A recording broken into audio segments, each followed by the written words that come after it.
The early morning sun painted the sky in shades of pink and gold as I stepped out onto the porch, my old boots crunching against the dirt path leading toward the chicken coop. The air was crisp, still carrying the chill of the night, but something felt different. Silence. It was unnatural for Willow Creek Farm. Usually, by this hour, the hens would be clucking, the rooster crowing, and the chicks chirping eagerly for their morning feed. But today, the only sound was the faint rustling of the wind against the barn. I quickened my pace. As I reached the coop, the wooden gate creaked under my touch.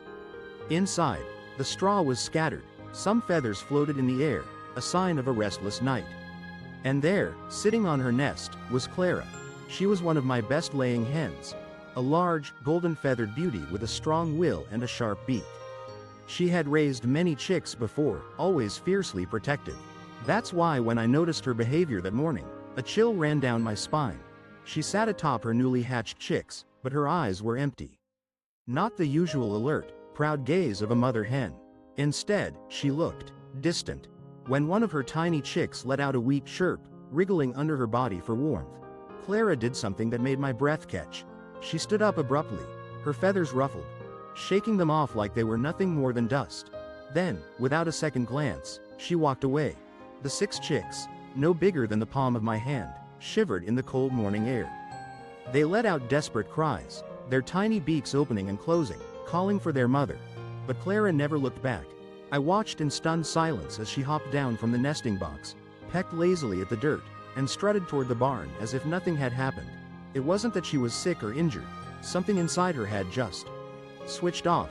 She had abandoned them. I rubbed a hand over my face, sighing. If they stayed there without warmth, the cold morning would claim them before noon. I had seen it before.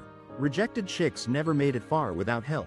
I was about to step in, ready to scoop them up and take them inside, when something unexpected happened. Something that, even after all my years on the farm, I had never seen before. Luna, Toby, and Miso. The 3 little rascals that had taken over my barn for the past 3 months. They were my farm cat's kittens, born in the hayloft during the last cold snap of winter.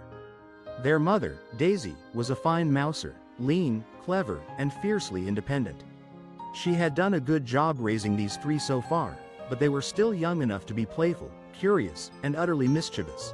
And now, all 3 of them sat at the edge of the chicken coop, their wide, golden eyes locked onto the tiny chicks. I tensed. Kittens were predators by nature. Instinct told them to chase, to pounce, to hunt. These chicks were small, fragile, easy prey. I stood, ready to shoo them away. Now, don't you get any ideas? But before I could finish, Luna, the smallest and boldest of the 3, took a slow, cautious step forward. She sniffed at the nearest chick, ears twitching, tail flicking behind her. The tiny bird let out a nervous peep, stumbling backward. Luna tilted her head. Then, to my absolute astonishment, she lay down beside it, and curled around it. I blinked. A kitten. Curling up around a chick, like a mother protecting her young. What in the world? Toby, the striped one, padded over next. He sniffed 2 more chicks, then carefully lay down beside them, his soft belly fur brushing against their tiny bodies.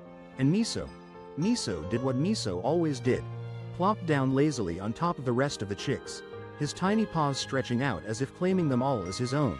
I stood there, stunned, as the chicks, instead of fleeing, snuggled in closer. The kittens purred softly, their tiny bodies warming the fragile birds. For a moment, the only sound in the coop was the rhythmic hum of purring and the soft, contented peeps of the chicks. I had seen strange things in my time, but this was something else entirely. I expected it to be a fluke, that by the next morning, the kittens would have lost interest, that their natural instincts would take over, that they would chase, bat, or even kill the chicks in some tragic accident. But when I came back at sunrise, I found something that nearly made me drop my feed bucket. Luna, Toby, and Miso were still there, still curled up around their adopted feathered siblings, still keeping them warm. And when another hen, a nosy, red-feathered bird named Maple, came too close, Luna did something even more shocking. She hissed, not playfully, not out of curiosity, but protectively, like a mother defending her young.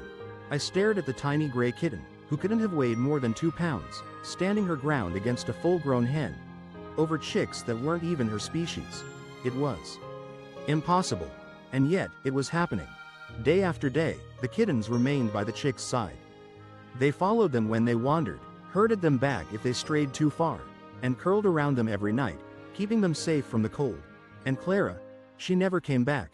But the chicks didn't need her anymore, because they had found a new kind of mother. Or, in this case, 3 days passed, then a week.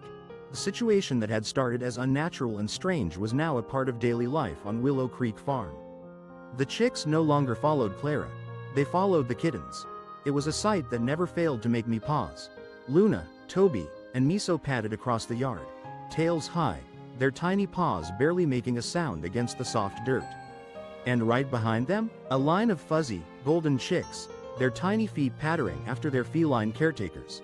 It was absurd, and yet, it worked. At first, I expected the hens to intervene, to chase the kittens off, to reclaim the chicks as theirs. But Clara never returned to check on her young, and the other hens seemed indifferent. Or maybe, deep down, they understood. Not everyone on the farm accepted the situation so easily. Charlie, the rooster, did not approve. I caught him on more than one occasion puffing up his chest, stomping around the coop, and glaring at the kittens like they were criminals. One morning, I watched as he approached the group, his red comb bobbing as he let out a sharp warning cluck. Miso, who was lounging in a pile of straw with 3 chicks nestled against his belly, lazily flicked his tail. Charlie clucked louder. Luna, who had been grooming one of the smaller chicks, looked up, ears twitching. She blinked at Charlie, clearly unimpressed. Then, Toby did something no one expected. He stood up, walked right up to the rooster, and booped his beak with his tiny paw. Charlie squawked in indignation and flapped his wings furiously. Retreating a few steps, Toby sat down, tail flicking smugly, and licked his paw like nothing had happened. The chicks peeped in excitement, flapping their tiny wings as if cheering him on. And Charlie?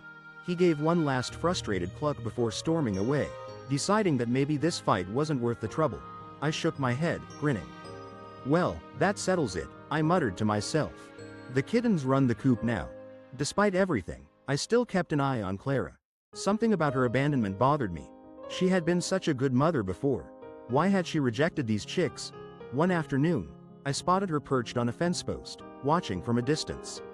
Her golden feathers gleamed in the sunlight, her dark eyes locked on the kittens and chicks as they moved through the yard. For a moment, I thought I saw something strange in her expression. Regret? Recognition? But as soon as she noticed me watching, she turned away and hopped down, disappearing into the tall grass. I exhaled. Maybe I would never know the answer. But what I did know was this. The chicks were safe. They were loved. And that was all that mattered. One evening, as the sun dipped behind the rolling hills, I sat on my porch with a hot cup of coffee, watching the farm settle into its nighttime routine. In the fading light, I saw them. The kittens and the chicks, curled together in the straw, their little bodies rising and falling with each steady breath. Luna had her tiny paw draped protectively over one of the smaller chicks, her fur rising and falling in time with the gentle chirps of her adopted siblings. Miso snored softly, one chick snuggled against his neck, rising and falling with each breath. Toby lay stretched out, his belly exposed, with 2 chicks nestled into the soft fur of his stomach. It was a picture of peace, warmth, and something deeper than instinct. Something that defied logic. Something that proved that love isn't just about blood. It's about who chooses to stay. I let out a slow breath, a soft smile, pulling at my lips. Guess family comes in all shapes and sizes, I murmured to no one in particular. And as the sky faded into night, filled with the quiet sounds of purring and chirping, I knew that I had witnessed something truly extraordinary. Something I would remember for the rest of my days.